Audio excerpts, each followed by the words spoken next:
Seller Club Podcast, episode number 78. Drop that beat.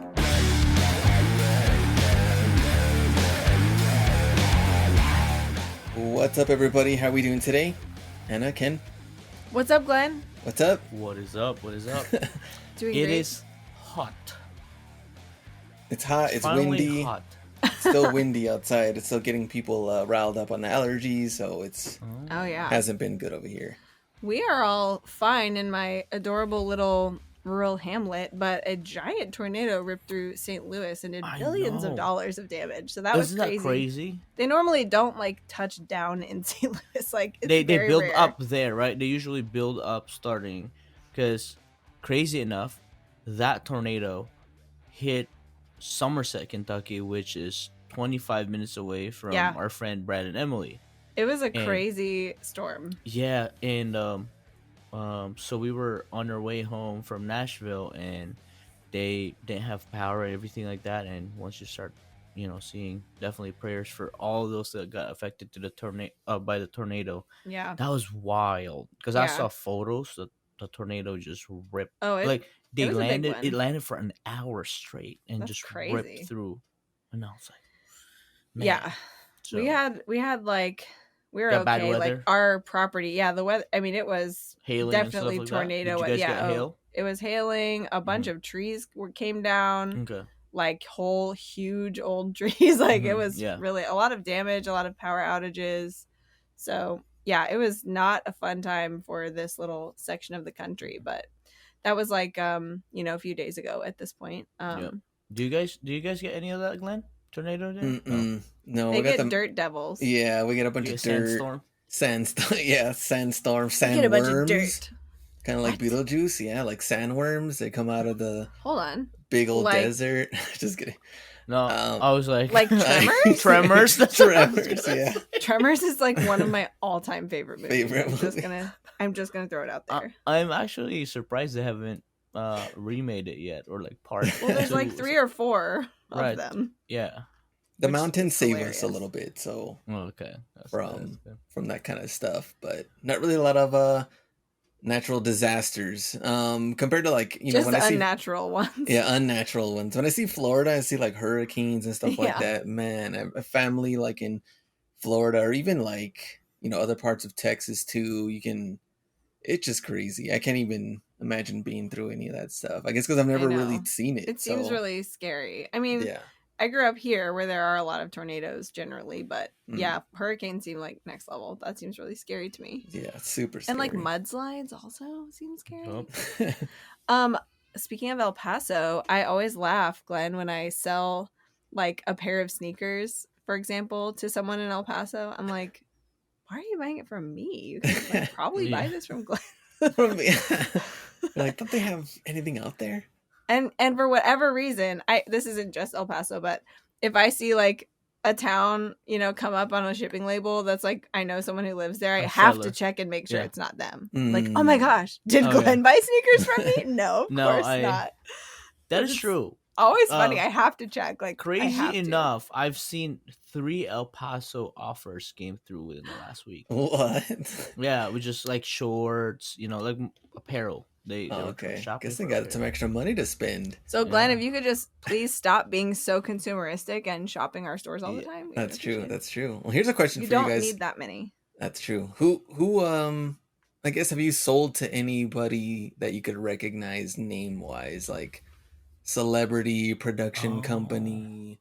Your Kinda. eBay, you get an eBay sale, you're like, what? I recognize this name. What do you anybody you've sold to? I one time sold, this was like years ago. I think it was a Katy Perry, like a limited edition Katy Perry poster to like a really cool recording studio. Mm. It wasn't a person, but I recognized the studio, and that was like kind of neat. The other one, which everyone who is a fan of Hamilton, just like go on this tangent with me for a second. I'm a huge fan of Hamilton. I'm related to Alexander Hamilton, and I'm totally obsessed with the show and have been forever, like since it came out. Whoa. But yes, my mom's maiden name's Hamilton, and we are literally Crazy. those Hamiltons, which is super exciting. I did the genealogy like just to make sure because I was super excited about it. But anyway, I love it. I also have no chill at all. So now I just say like, well, I got that from Alexander, obviously, because he certainly had no chill. But anyway, the guy who originated the role of George Washington on Broadway, Chris Jackson, Mhm. who is amazing, and also fun fact, is from Southern Illinois also. One time I sold a Hamilton like wall calendar to one of his relatives, and I think they were maybe in New York. I can't remember, but they messaged me and said, "Hey, my relative is on page whatever of this calendar, and I'm trying to buy as many of them as I can to like give out to the family members." And it was like a year or two out of date, but it had, you know, his like big George Washington like profile on one of the months.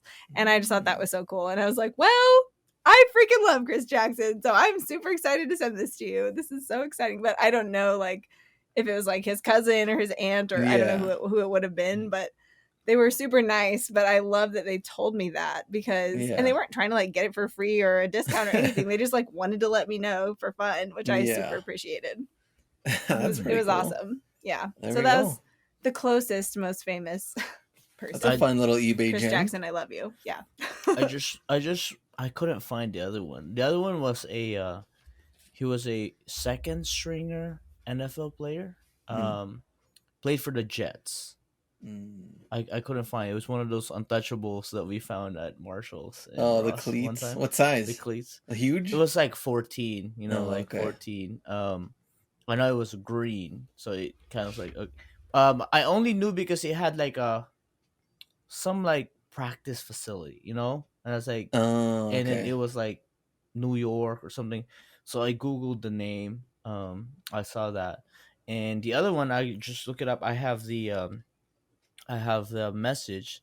It is for the CEO's office of West Coast Records. Oh, that's cool. So, and they messaged me that the CEO requested it. It was the Supreme "The World Is Yours" desk lamp.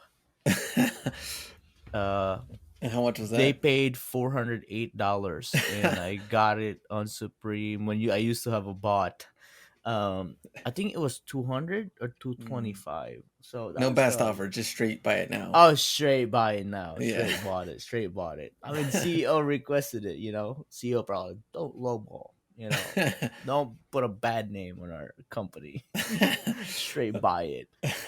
So, what about you, Glenn? I've only the 3 that I know of are all NFL related. The first one was the same thing, kind of like yours. It was to like the Las Vegas Raiders, like facility, and then kind of like attention the player's name. Yeah, like that. He was like he was like a second stringer. So that one I don't really know. Well, but I guess you would think a second stringer would be scouring eBay. I know, right? They probably couldn't request and be like, "Yo, get me this, please." Like, no, you're just a backup guy. You're like, I don't think so. Yeah, there's 2 of them. So one of them is a starter on the 49ers. And he bought cleats. I think I sold them for like $230. They're like a gold and like camo. gold and camo or olive or something like that. And is it the camo menace? I think so. I don't remember that one. It might have been that, but I was like, that name sounds familiar. And who's buying like these cleats? You know what I mean? Like, he bought a bunch. No, he only bought that one. I was like, let me just look this up real quick on the address. And sure enough, it was like a $2.3 million home. And I was like, it has to be this guy. I love that. I was like, it has to be let me this just guy. get on Zillow really quick. Just judge their house. Yeah. And then the other one was actually a Miami Dolphins player. Ooh. And he's actually a starter, but he bought, well, the name is his name, but he bought the jersey of him and then shipped to their house. That is hilarious. So I was like, maybe he was like, wait, who was this? Who was this? I don't know if can we say their names or no? Is that bad? Is that bad for eBay? It's protected again. You're not saying his address. So. Yeah. They're starters. People is it Dan Marino? Starter? No. I wish. Imagine. Was it? I'd ship myself over there. Was it? I wish. Surprise! Delivering. Surprise! I'm a Dolphins fan. Can I hang out? Please get out of here, sir. He seems cool. But I would think that they would. Wouldn't the team have some sort of deal? Right. Like, can't But- the team well, just okay, sell okay. them? But what if he like okay, actually, we're gonna turn this into a thing really quick. Okay. Come up with your like story of why he was getting this jersey in this way. Like, I'll go first to give you a second. Okay. I think he was lounging around in his jersey. He knew he shouldn't have been because it's for special occasions only, right? Like especially games and things like that. And he's just imbibing in just a glass of red wine and he accidentally dumps it all over his jersey. And like he's busy being a professional athlete. He doesn't know all the secrets of like getting stuff out of the laundry, how right? to Like get getting stain out of your out. clothes. So he panics and he's like, how fast can I get a new jersey and without like outing myself and getting in trouble with the team or With the whatever, team. because I ruined my jersey and I shouldn't have been wearing it, but I just wanted to drink a glass of wine in my jersey. I think that's what happened. That's So what do very you guys true. think happened? Or it could have been I- like chicken wings or something, and he just Yeah, rubbed got the it. sauce Grease over it. it. Sauce, yeah, something. Lost in the sauce. I think a lot of these players, well, this is a real. I think this is a real situation. A lot of these players played. Excuse me, mine was a real situation. Yeah. Yours was real too. It's the most probable situation. Well, Go ahead. I'd let the listeners to judge if this is more probable. A lot of this player played in this cleats while they were in college, so they go to pro, and most teams have equipments. And to point out the shoe that we were selling before, those were Nike Untouchable Pro 2, and some were Nike Untouchable Pro. By the time they got to the pros, now it's Nike Untouchable 3, and the 3 don't fit their foot right, and or they're superstitious. I gotta have those exact ones that I won and I played my best game. But this was a jersey. Same thing. Same thing. I think the that's- real reason is Fanatics only has a 3XL and they bought a medium, and so maybe he just really needed a medium for his. Maybe Or a it could cousin be a, was coming it could be into a town. gift, right? Like, Yeah. it's like, yo, give me your jersey. I'm like, I'm no, gonna start getting Yeah. jerseys with my name on it and giving them to all of my friends. And you and could be like, family. they'd that. be like, no, like, I'm not giving you the real ones. Let me just get you an eBay one. Okay, can I give you one alternative? Okay, go ahead. What if he was having a giant statue of himself erected in the middle of his circle drive of his mansion, and he needed it to wear his jersey on game day for good luck? That makes sense. But it's a medium. It's not a huge statue. He's not He's not like, there yet. Oh, okay. He's not so there yet. ostentatious to Oh, me. okay. It's like It's kind of like not the little quite Iverson one they life-size. put outside in the 76ers. Yeah. Oh, that Poor was little guy. That It was like a was little- bad. It's like a Right. little How, one. how big is this? Like a 4-foot statue? 3-foot Yeah, statue? yeah. That but was it's like up on a pedestal. It's just forced perspective, so it That still was looks bad. big. It looks like it's life size, but it's not. It's like a little smaller. Okay, That was yeah, so that bad. works. That's probably what happened. Probably what happened. Okay. Anyways, no. Yeah, I'm that just was a fun looking. game. I'm looking at like my email and just typing Nike Untouchable because most of those are the cleats that we sold. You're like, And "Where?" man, we picked up bad sizes. It's like 12 and a half, No, 13, yeah. 14, 16. Yeah. Actually, to true story. Oh, there's one 14 and a half. That is bad.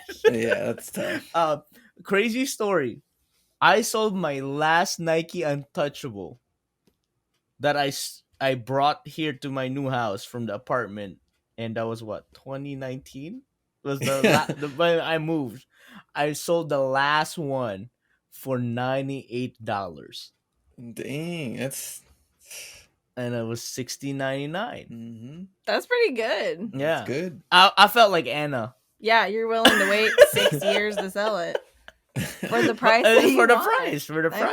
mean, Yeah, that's what yeah. that's what I had to say. You know It's what? so I have a good. story about that from this weekend. Just really quick. Oh, well, actually, one more thing about famous people buying our stuff. I would argue this person is definitely eBay famous, but I did have Adam Ireland, who used to be RVP Oh yeah. and US general manager, right? Yeah, he's a Wasn't he VP both? for Yeah. collectibles now. Yeah, VP for collectibles now, but he ordered something from my store. I guess it was a year or two ago, and it was so funny because I saw him in person like shortly after that, and he was like, does this thing look familiar? Like, and it was Did like you a know? little, Did you know it was him? yeah. So I did Oh, like you a saw it. double take when I saw I had to ship Oh, it to him, okay, yeah. but it was just so funny, and I thought, okay, this is like, but if I hadn't been paying attention, right? Right, Like right. this is just a word to the wise, like make sure you do a good job packaging your stuff because you never know when it's an eBay executive ordering something from your store. See, But it was a little collectible card. Yeah. He's a collector, so it was See, really cool. I think those are like, I think I've sold some, and I'm just not that detail oriented to wear. The only time I actually go and do what Glenn did is like, go check their address if this is a safe place or something like that.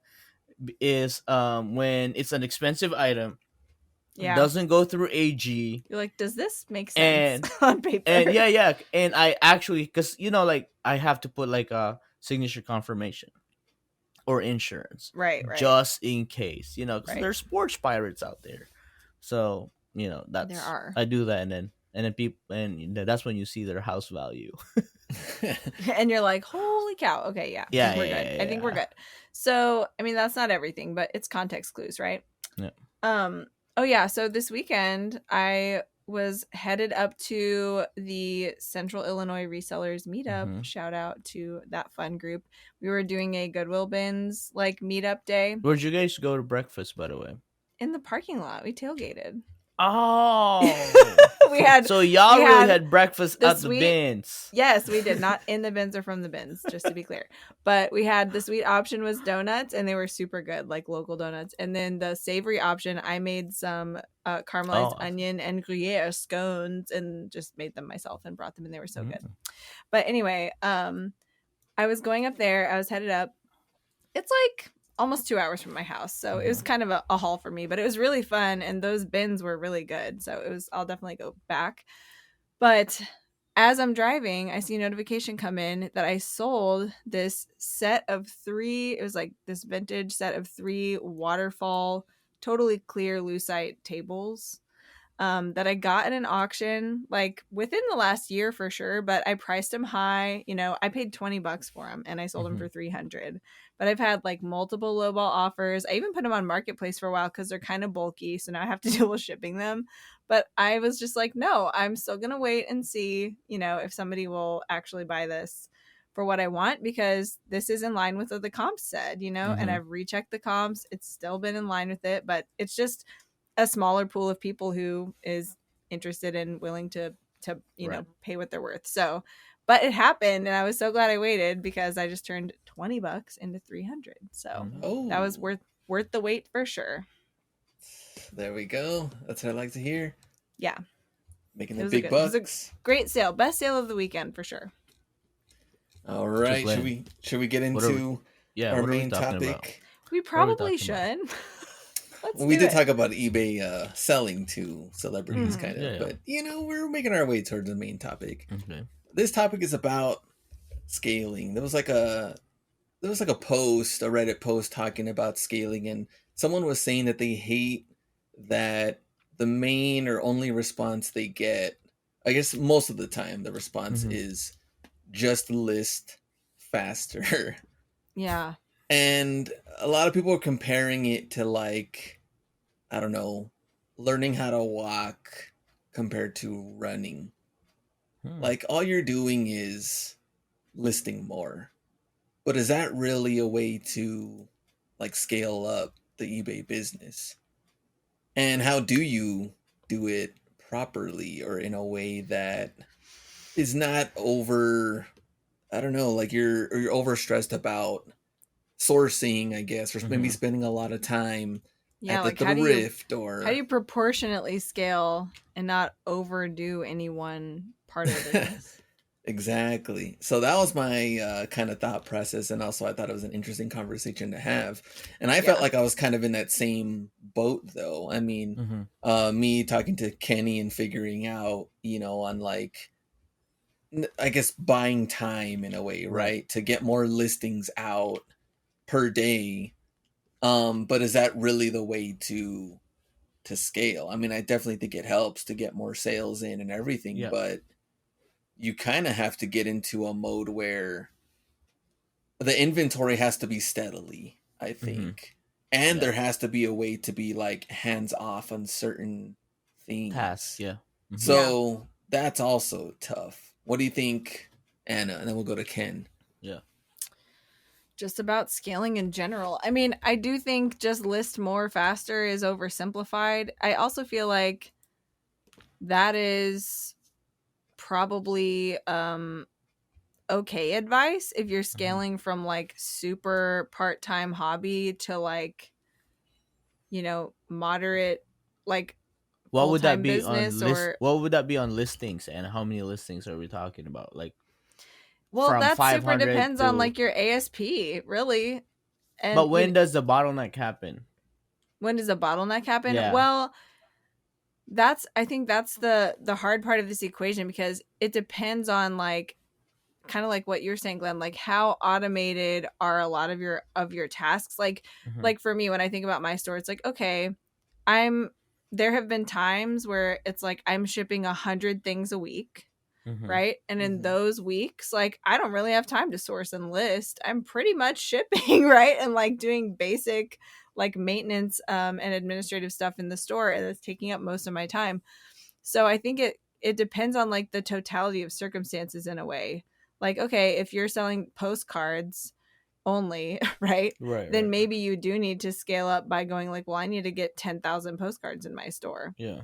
But if you're doing like bigger, bulkier things, or even like things that are it's like, are you trying to have a high volume store where you're selling a lot of stuff for cheap or fast, right? Are you trying to do like more curated, higher dollar, but like, it just kind of depends on like all of that Right. together. But I think the cool thing about it is your path to scaling your business is gonna like look different in these different areas from somebody else's version of scaling. I think probably what they all have in common is what Glenn was starting to talk about, being able to essentially like replicate or duplicate yourself, right? And Yeah. having Mhm. other people or other automated processes or whatever be able to like physically execute like some of the stuff that you were doing, in your business. You were doing it all yourself before you started scaling. Like when I think about any other business scaling, it's like it feels pretty inevitable to think, okay, well, that's going to equal expanding your team and then replicating your tasks to that team, or Mhm. specializing people in that team to certain parts of or certain tasks in the process or whatever. So there's multiple ways to do it for sure. Um, but I think the big thing is like when you think about the idea of scaling, it's like you're sizing up like an order of magnitude, right? Like you're going from one state of like maybe like small hobby part-time to like this needs to be like 10 times what it is. And if I am the same one person with the same number of hours to put into it, then obviously somebody else's efforts and hours are going to have to be entered into the equation, or I'm going to have to get way more efficient at what I'm doing, which could Mhm. mean automating processes. It could mean sourcing higher dollar items. It could mean just setting up your whole sourcing situation in a different way, or having a Mm-hmm. VA do some of your administrative stuff in your listing, or at a certain point it's like, are you able to scale to make enough change by yourself that you can scale the business up? If you're starting small, I think yes, but you're going to be putting in more of your time and effort, obviously. If you're already there and you're already maxed out, then I think in most situations, the only way to scale is to involve other people's time and efforts. And Mm-hmm. that's where you have to like that's where someone was also saying, well, now I'm paying like this person to list for me. Now I'm paying this person to ship for me. Now I'm paying this person to take photos for me. And Yeah, so your piece of the pie wasn't as large as it was in the beginning Yeah. because you Mm-hmm. were the only one doing the work. So you're getting right. 100% of the profits that come back. Right. Now you're a little bit here and then a little bit there and then a little bit there, is so now you're getting less and less of it. but I guess more sales technically should be coming in. Right. Right. If your top line is getting bigger, and if those other efforts that maybe you're outsourcing and paying for, like if you can compensate for that loss of profit by sourcing cheaper, for example, right? Like, for example, I know some like primarily clothing resellers who started out doing everything themselves, and then eventually it's like they automated, or they had a VA do like finalize their listings, right? Or like Hmm. get their listings. They would just take the photos themselves. The VA would put the listing together and make it go live, I think. But basically do the listing process almost all the way through, or all the way through. And that was like a fixed expense that they had, right? It's just a certain number of hours every week this VA would be doing it. So that was like a line item in their business's budget, right? Hmm. So, but then also they started paying someone to source for them at a place like the Goodwill bins, where it's like you're paying for like bulk by the pound prices for stuff, but you're not having to spend your time digging through the mountains at the bins. Somebody else is already there doing it, and they're pulling out the stuff that they know you would want, and you're paying them for their time or whatever, or maybe per piece or whatever. But like, it's so cheap that if you had spent your own time out at the thrift store, you would have paid 5 or 10 times that amount for Right. that item at the thrift store and spent your own time. You see what I mean? Like, Hmm. it's everything together that you have to consider. So you have to get creative about that. Like, if you're going to incur a further expense over here, where can you account for that somewhere else in the process to make it like to preserve the profit that you're making, that you live on, right? Or that you get to pay yourself. Yeah. Mm. Kenny? Yeah, I agree. Well, here's the thing though with Ken though is that he paid. I mean, you have had like workers help you ship, Yeah. put Yeah. things. I mean, you've helped somebody put racks together Yeah. and get inventory in, or Yeah. like, I don't know. It's It's yeah. I think it's the listing more. I don't think it is the. I think that's the easiest kind of like thing that pops out, right? Because obviously, um, quote unquote, for a lot of people, that's the painful way of getting their items uploaded. But if it was something that was really worth of value, then nobody has complained about listings. So I guess for the lack of a better word is, if you're gonna make $500 on this item and it takes you an hour to list, and you do that every hour, quote unquote, eventually you're gonna make $500 an hour, because once that item starts selling, then your sell through starts moving. Given that if the situation is one to one, if this is a desirable, if you're selling an item that will sell within 90 days, what you list per hour will be technically your pay per hour. So to make it simple, if you're selling 100, if you're making $100 profit on each item you list every hour, and it sells every 90 days, after 3 months, that's what you're gonna make. Now, eventually, I don't think that's a real bottleneck. The bottleneck of scaling is really finding that repeatable item that you can Mm-hmm. make that X amount of profit. Mhm. And that's why, in the other way, when Anna mentioned if you're gonna go into volume game, then it's gonna be a lot more complex, because even if it's a smaller item, you have to do it in such a scale that you're gonna require a way bigger operation than you think. Because when Anna said, like, it's gonna have to make sense money wise, right? Like, for Yeah. example, if you're tacking in, let's just say, $1 per item to list, $1 per item to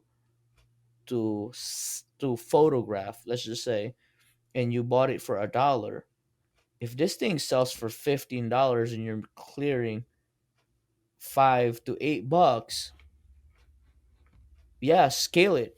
But really, if you scale it times 10,000 items, that's a way bigger operation than everybody thinks, Yeah. And right? Like, let's say you have 10,000. I mean, you've had 10,000 listings, right? And at $10,000, if you're making $5,000, $5 each, and you're churning this every 90 days, I don't think it's still enough to cover a whole crew to do it. So I feel like at that range you have to do 50,000. You know that jump to scaling is way bigger of a jump, and I feel like that's where am at right now. Anything bigger, if I double my business, I think I'll be fine. But to really hire Yeah. in another person, I need to like 4x my business to comfortably pay him, and not Right. just like pay people part time, but to Well, actually have that's a manager. You know. that's more like I was just as you were talking, I was thinking, well, are we really talking about scaling? Or are we talking about growth? Because growth is like think about reinvesting in your business, right? It Right. takes resources put in, whether Mhm. that's time or money or whatever, to grow. But scaling is supposed to be you're seeing like an exponential type, like Exponential. Yeah. a big growth in your profit without a lot of extra effort. Like think about email marketing, right? It's the same effort to send one email as it is to send Okay. Yeah. Yeah. a Sure. thousand emails. Right. That is scaling. So like that, I think in a product based business, like it is It's hard to think way about harder. scaling, Yeah. but really like for us, I feel like the thing that, which I mean, you still have to factor in cost of goods here, I guess. But when you think about like, okay, if you are, like I think about multiple quantity. Like if you have access to buy 10 of this thing and you're Mhm. just buying one of it, in a way, maybe like going deeper into some of that is a way of scaling where like at least in terms of creating the listing, you're only doing the work once, but you're still doing the work every time to ship it. You're still paying for each one in terms of Mhm. cost of goods. You know what I mean? So like I think like there are certain tasks or certain parts of running the business that lend themselves more to like truly what scaling is versus like just growing more or just like doubling or quadrupling your Right. business, So which is not exactly the same as scaling, but I don't know, like now that no, I'm no. thinking So about it, they're kind of different. to define it, right? To Yeah. define it, I think the simplest way that I saw here is growth means doing more with more. That's growth. Yeah. Scaling means doing more with less. Or the same. Right, or the Yeah. same. To your point, there has to be like a mathematical equation that makes sense. Let's say if Glenn wants to scale and he only wants to spend 8 hours a day, but to afford 5 people within his operation, he would still need to clear the same money on that 8 hours of work. Hmm. Right.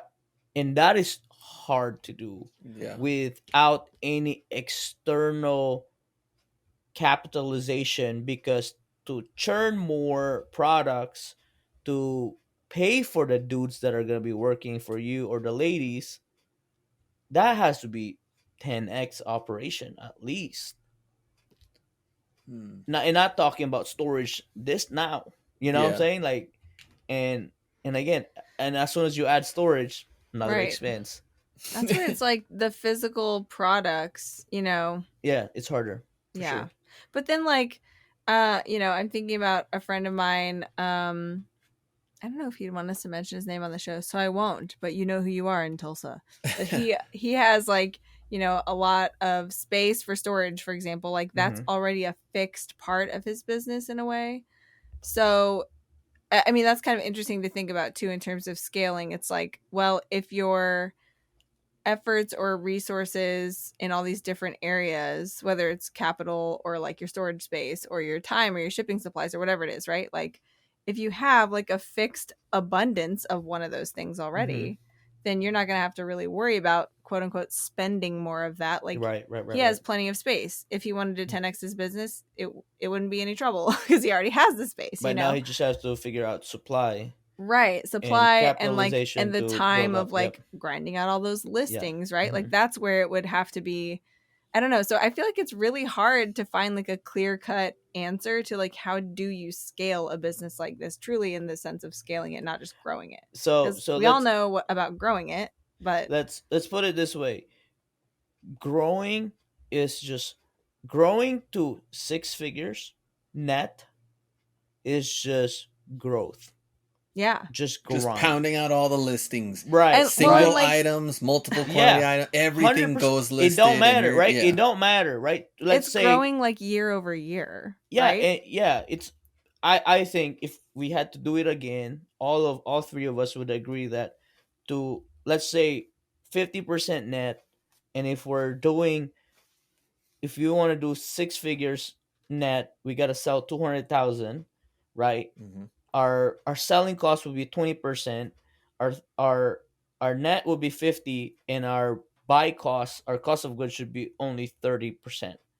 I think that's very doable up to that range with a person and a half. Right?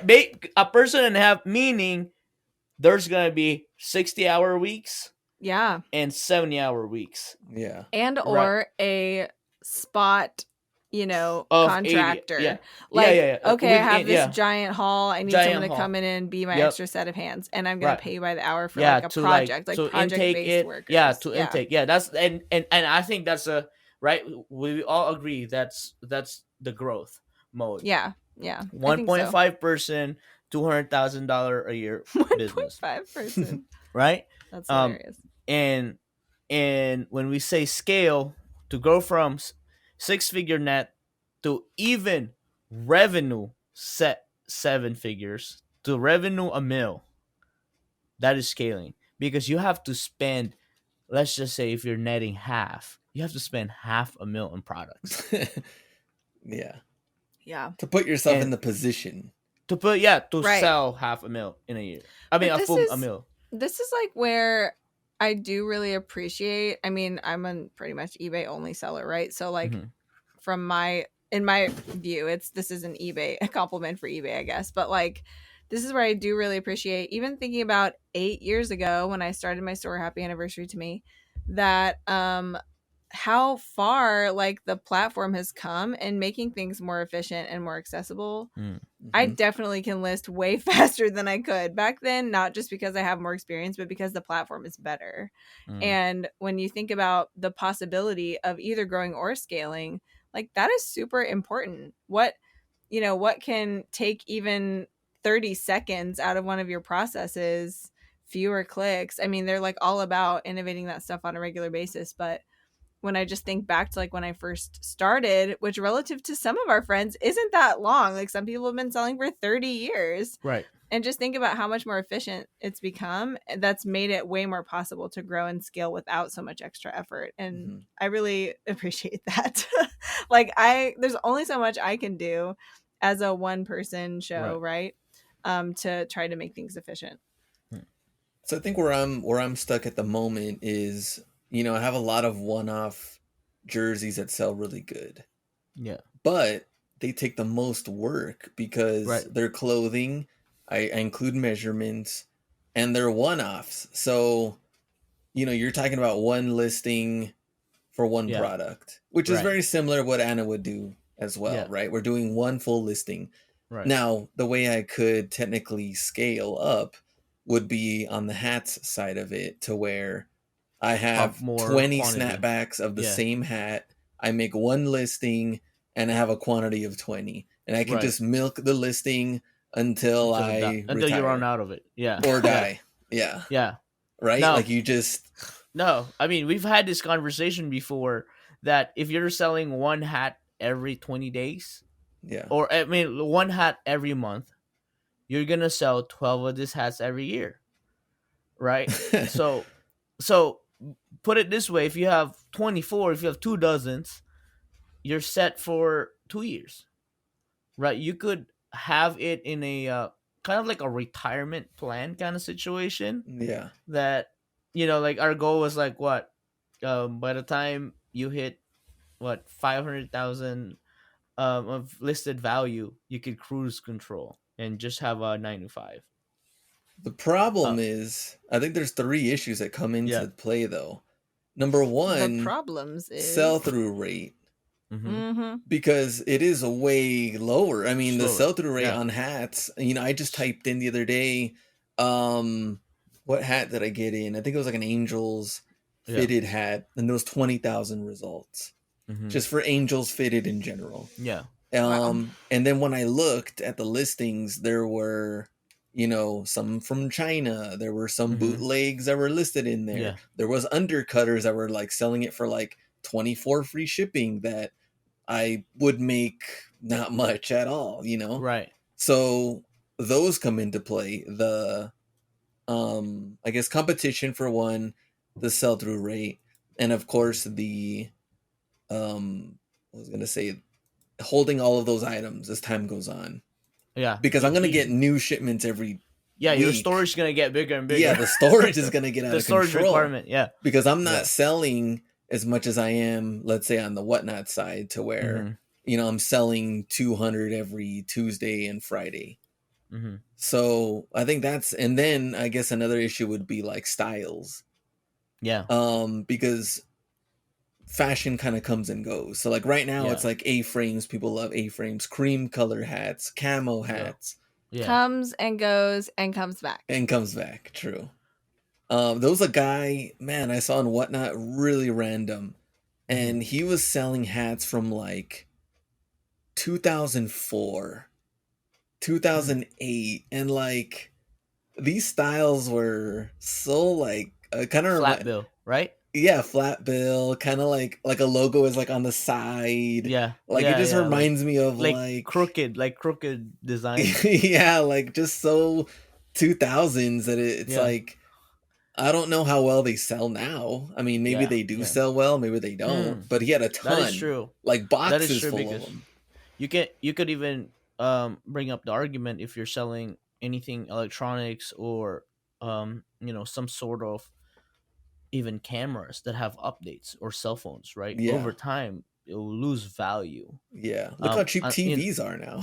Yeah, I know exactly, right? Imagine if you stocked up on like flat screen TVs when there was a clearance, and it's You're like, like, I'm I'ma golden. I'm gonna open this 5 years later. Yeah. And that is why, like, that's why we like sneakers,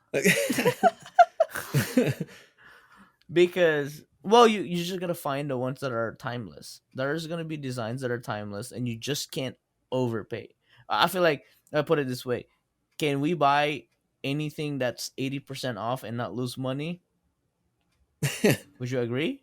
On anything branded products, we can't, right? We can't lose Overall? money. Yeah, overall. Yeah. Would you agree? That's I a think good some things- strategy? And no, I think some things you definitely still can lose money. Right. I mean, you can still, Yeah, you could. but still. most, like, generally speaking, like, you could average out and not lose money Probably on average. if yeah. you paid 80% off. On a Yeah. brand new with tag item, it's pretty hard because at some point somebody's gonna pay half off of something, or worst case scenario, you break even. Selling a Nike T-shirt at 80% off, it would fly. Selling a Adidas Sambas for 80% off, even if it's out of style, it would still fly. Yeah. I even said that's a compliment to Adidas. I'm literally selling You know he means Ultra it. Boost for 160 retail, and I'm selling it for $40. So Woo. that's still over. I'm making few dollars at that point. Just Yeah. a few dollars. So yeah. I mean, I've thought That about is, your retirement plan for so long because I'm like, that would be cool just to have the one listing and that's it. Like, I don't have to constantly be doing so many listings, and I could just, milk my inventory. Yeah. But I'm kind of like, should I be doing that? Because the last 4 months, my profit has been almost nearly the same. Mr. Consistent being consistent. So how do I? So now I'm like, okay. How can you bust through? How do I add another? Well, how do you get to the next level to make that consistent, right? Yeah, and get that to consistent? No, I 100% agree because, I mean, in the eBay world, like in my line of my mix of inventory, it's definitely not consistent. Like, first 3 months of the year, Q5, hitting numbers that everybody loves, but now I'm 20% down. Last 30 days, and it's just gonna get worse through summer because of I'm selling more tank tops and shorts compared to jackets. So I think there is the again, if we're talking under 7 figures, the only way to bust to the next level is to grind more. Oh I'm sorry. no. Well, that's kind of true, but I just want to throw this out there. Like, it's not, I'm not even necessarily disagreeing with that, but I was just Yeah. thinking, okay, like what you're saying, Glenn, like you're on this plane, you know how to Yeah. consistently maintain this plane that you're on. You want to be on the next plane. Yeah. Same. All of us Just do, need to right? buy a ticket But like, yeah, to the next a plane. one-way ticket on some plane somewhere. But no, like my monthly, like gross and net revenue, like this year compared to last year, is about double what it was last year. Now, granted, last year was very slow for me, and like overall, the last couple years, like ever since I moved and all that chaos multiple times, it's just been slow. It was like lower, but the thing that really, so I feel like I have now gone back to Where you possibly the highest plane, or at least where I was pre-moving, right? Like, and the thing that got me there quickly, and this, I wouldn't say this is scaling, but it is growing, is paying up more for better inventory. Right. And because I have not been working twice the amount of hours, you know, like doing or running my store. If anything, I've done some intense 60, 70 hour weeks like Ken was talking about. And then I've done way less than I normally do every single week. And I was working so hard for like half of what I'm making now in the last 2 years. Right. So there's also like, there's kind of that too. Like, I wonder what that would look like. You know your inventory really well. Right. But could the answer... Can you add something? You add iPads, basically. Where's the truckload of iPads? That's what I'm asking. No, but like, could you... I don't know. This is a real question. Like, for where you are in your business, is it possible that knocking off the bottom 20% and expanding the ceiling of your inventory value 20%, like, would that shift you up to another plane for the same amount of effort? Yeah, because quote unquote, it's the same amount of listings, right? But it's higher value. Which would be the jerseys. The jerseys are way higher value. Right. But they're one-offs. They are one-offs. But those would be more worth your time to tackle. I really want to make an actual equation about this, because here's the thing. I mean, this is bringing me back to something we were talking about earlier in this conversation with like the hats, for example. You got the one listing. This is the dream, right? The one listing, you just keep selling stuff from that one listing ad infinitum. But you still have to do the work of shipping it every time. You still have to pay the cost of goods of buying it every time. So really the only place that's saving you a lot of effort is making the listing, which doesn't take that long. So is it possible, like, if you could evaluate that item based on like all the time you spend shipping it 20 times and and all the money you spend buying all 20 of them, you know, and compare that to one jersey, like how you would consolidate it, right? So I'm Anna, correct me if I'm wrong. So let's think about sourcing time. Presumably, let's think about one jersey versus 20 hats. Yeah. Okay. Right. So Glenn, let's play it out. Okay. So would you say what would be your average profit of a faster selling hat? If you want to move it fast, how would it be? Like $5 profit, maybe or $10 profit? Yeah, I'd probably say like 5, 7, 10. 5 to 7. Okay. Yeah. All right. Let's do on the bottom end $5, okay. right? Okay. And you have to ship it 20 times, so that would be 5 times 20. That would be what, $100, right? Yep. And would you agree that the jersey takes twice as long or 3 times as long as the hats to list? Yeah. Yes. But you only ship it once, not 20. You only ship it once. Could you make $100 on a jersey? And I know the answer. You need to confirm this. I can. Yes. But, and I will. I mean, I can, but not as consistently as buying 20 hats, of course. Wait, 20 hats is easier to obtain. Oh my gosh. But is the whole problem here that you would have to give up some of your beloved consistency? And just buy more and more and more of these jerseys. More jerseys. Oh man. Oh yeah, but I'm also losing time on listing because I need help on the listing. That's why. Well, not quite, because the time that you would spend on shipping, you just shifted it on listing, Right. and still less, And it's less to store. right? Because unless that Ooh. is a good equation. That is a good equation though. Like, and to scale, okay, 20 and 1, right? $100 cool to make. But if you want to make 100,000, you got to have 1,000 jerseys Or 20,000 hats. or 20,000 hats. Mhm. So I this is think I we can list 1,000 listings unique in a week and not sleep less and be done.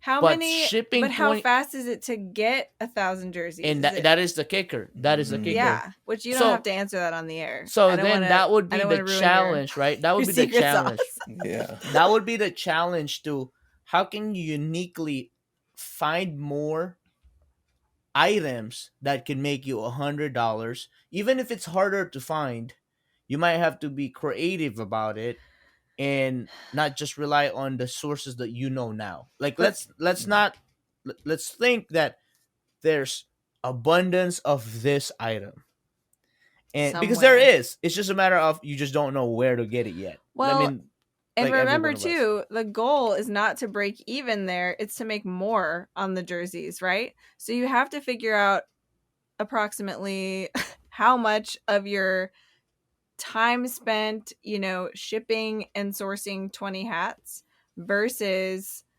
sourcing and listing a jersey, right?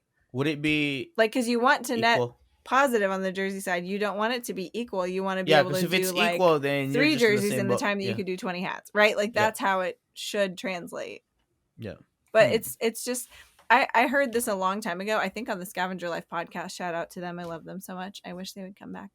But that somebody they interviewed one time was talking about they estimate that every item they spend 30 minutes of their life on that item and like on average, right? What across sourcing, listing, and shipping and whatever else they have to do to like deal with that item. And I don't know what those numbers would be for you, but you could literally time it for each type of item and see. That's interesting. And also you have to like just look it up in a scale. Like, I would have a hard time doing that because I work sporadically. Yeah. But Glenn probably would have a better Glenn would chance crush at it because timing he's it Captain than me because he's a timed man. Yeah. You know. But then you get into like bonus revenue recoup by eliminating a storage unit, right? Or even the time it takes you to go to a storage unit. Like, I don't know. Obviously, this is not something that happens overnight in most cases. Right. Like, you have to gradually replenish with different stuff.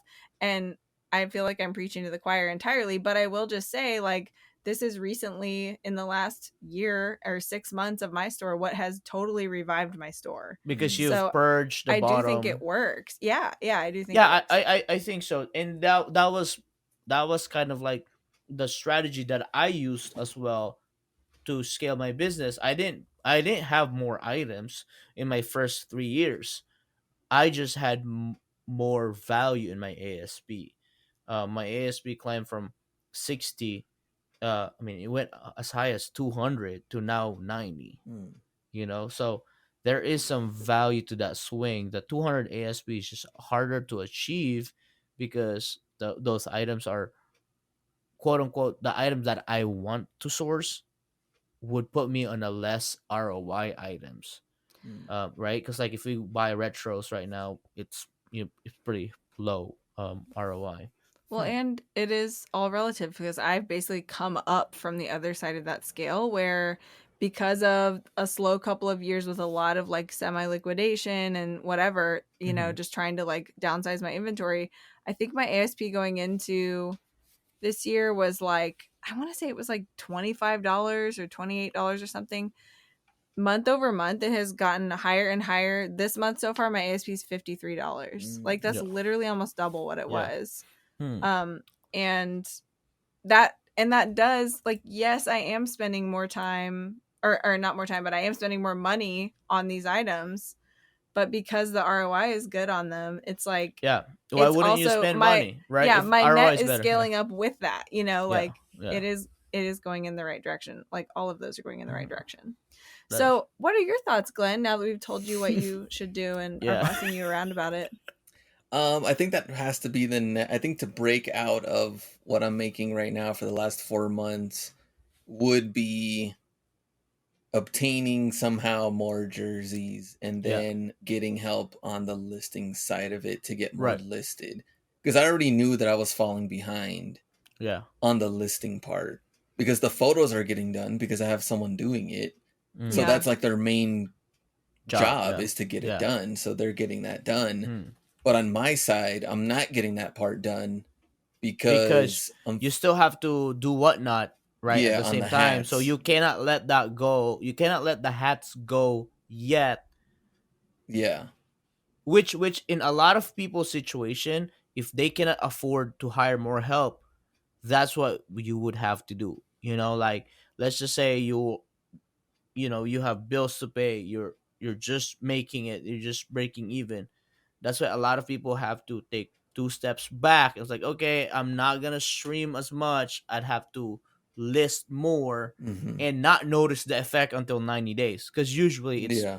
not 60 to 90 days before you really notice the work that you've put in the first 30. Yeah. So to your point, that's why we were talking about off air, that what if we could develop a listing system that somebody takes a photo, uploads it, and somebody basically takes it to 99% done, and all you have to do is upload it and set your price. Yeah.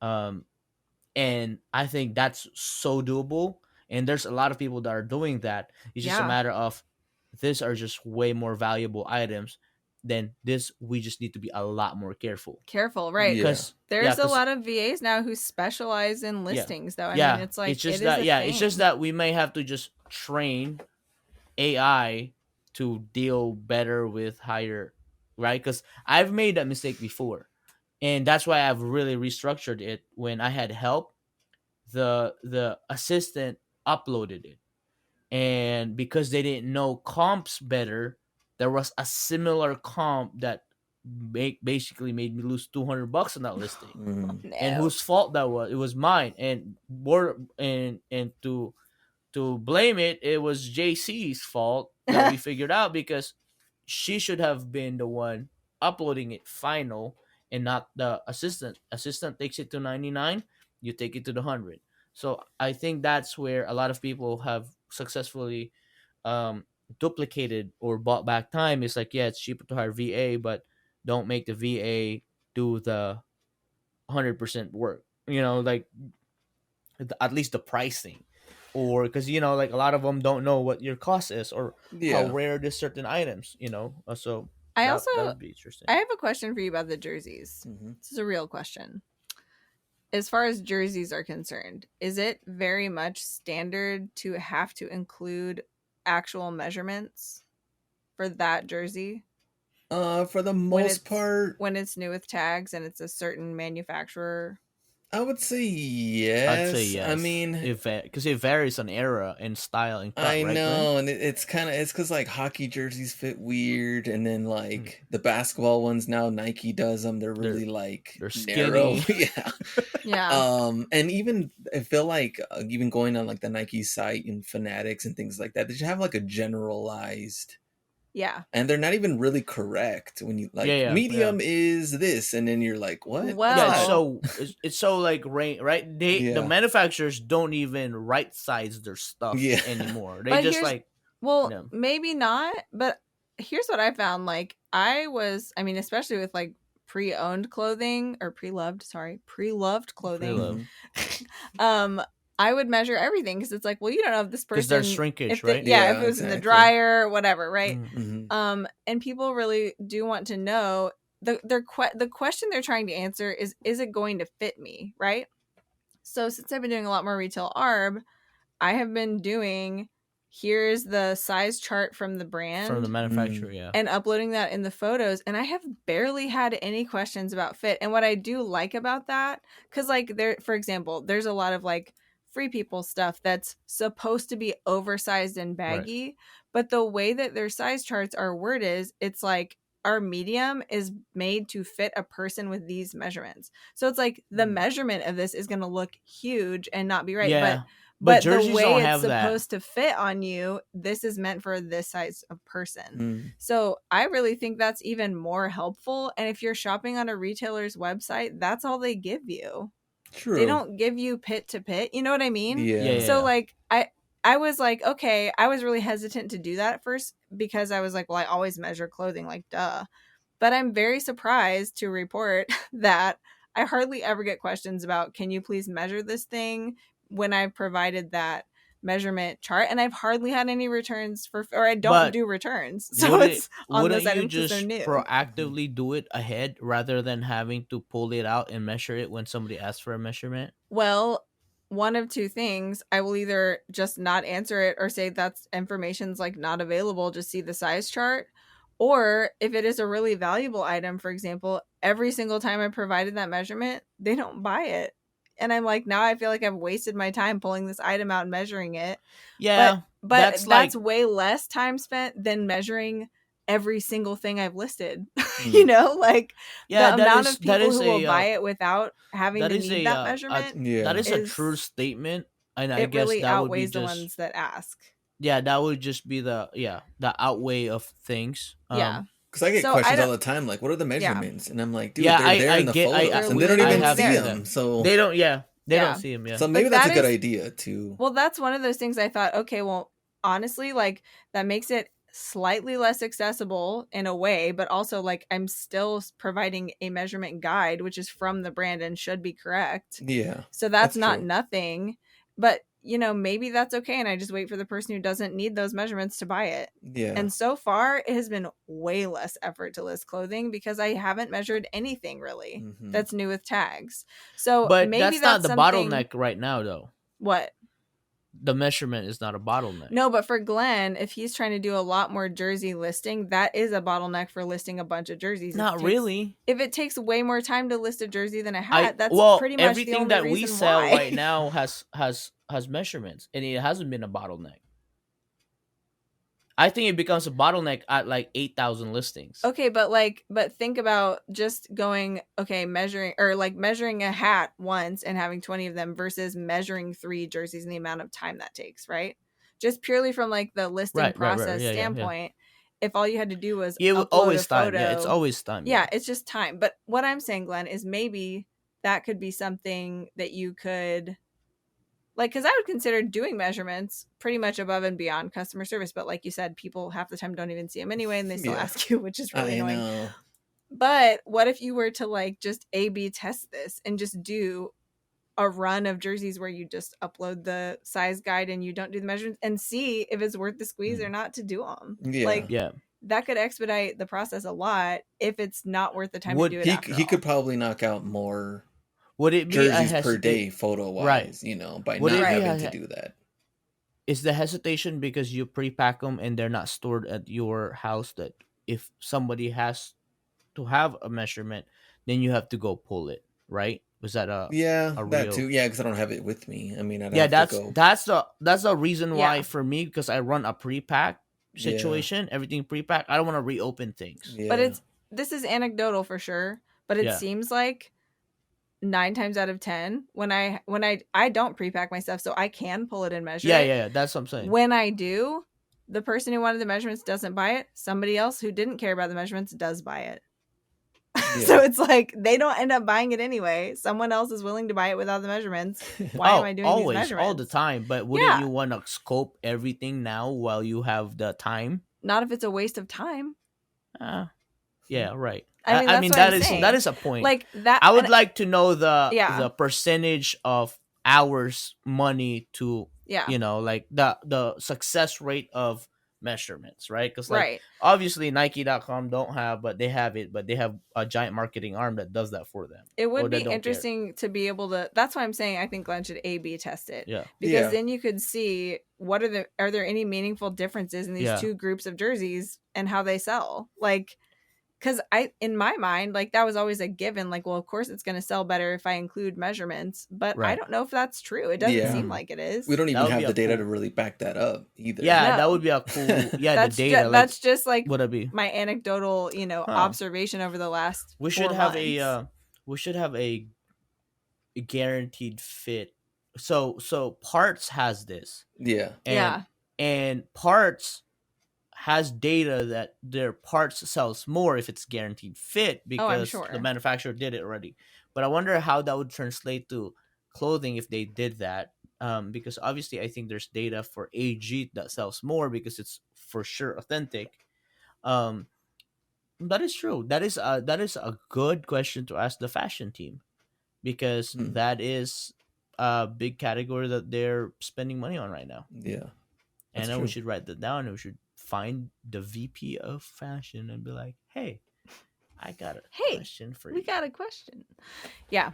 I mean, I love questions like these, but yeah, I think in the spirit of just how can you reduce, if you're going to make a big change and you're going to give up some of your consistency potentially, how can you reduce the friction and get the most bang for your buck making that change, Mhm. right?